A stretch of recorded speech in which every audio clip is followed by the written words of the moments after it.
She calls this section postmodern prison. And so she asks, okay, so we just finished materialism. What about postmodernism? What happens to it if we apply the test of self-referential absurdity? What if we apply its truth claims to itself? What happens to it, right? She says, as we saw earlier, postmodernism absolutizes the social group. It claims that individuals are largely constituted by their membership in a community. When we absorb the language of our community, in the process, we absorb its worldview. The storyline or narrative it invokes to explain the world. That's its worldview, its storyline, its narrative. Thus, when we speak, we are only externalizing a storyline that we have first assimilated from the larger community that we're a part of. So that's what's going on, right?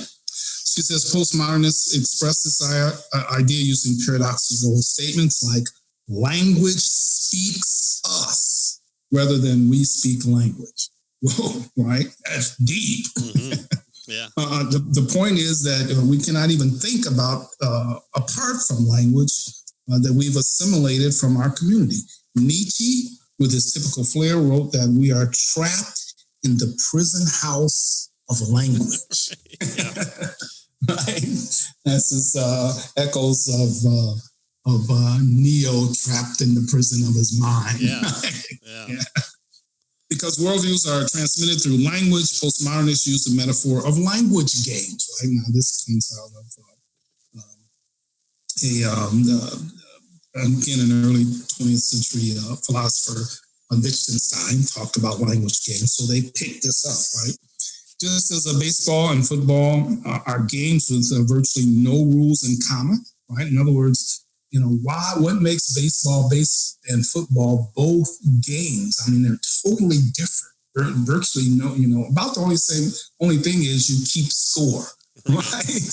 But other than that, the score is kept differently. You score differently, So if I play catch out in the yard, is that a game? Yes, probably. What about board games? Why are they games, right? Do you keep score with all board games? So what is it, And so that's the issue that Nietzsche was trying to help us to see with regard to this idea of language games, right? So football and baseball are virtually no rules in common. So worldviews are said to be language games, each with its own unique set of rules. But it's still a worldview. Mm-hmm. It's made up of this language game. Each community has its own language game for making sense of the world. What was called, but there is no universal narrative, no meta-narrative, right, that is valid for all human beings at all times. Oops, be careful there. What do we see here, right? There's no meta-narrative that is valid for all human beings at all times. Ooh. Is that American? I don't know if they want to say that, right? This applies to everybody. Yeah.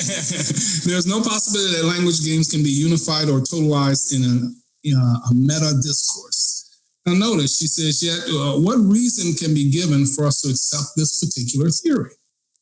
Isn't the theory's own view just one more language game like all the rest of them, right? Isn't then anybody who holds this theory trapped in the prison house of his own language, just like everyone else? And why should we pay attention to him at all, right? So most postmodernism, she tells us, is an example of what is called a performative contradiction, right? Which means that a position is contradicted in the very act of asserting it. So a performative says that language, when you assert something, there's a performance that's going on. For instance, language does something.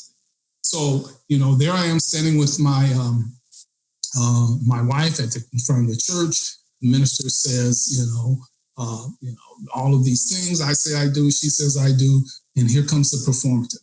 I now pronounce you man and wife. So what has he done with his language? Well, he's accomplished something, right? He's performed something. So that's the idea of a performative. And so postmodernism, she says, an example of a performative contradiction, which means that a position is contradicted by the very act of asserting it, right? Everyday examples of performative contradictions, including things like cannot speak English, or I do not exist to make the statement I must exist, right? So when a postmodernist asserts that there is no universal valid truth, he is implicitly claiming that his own assertion is universally valid and true. Right. And he can't say that, right? To make the statement, he has to occupy the transcendental position that the postmodernists say doesn't exist. Thus, every time a postmodernist states his position, he contradicts it. The position is self-refuting. Yeah.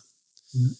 So postmodernism falls to the same critique as materialism does. Mm-hmm. When you apply it to itself, it crashes and burns. Right.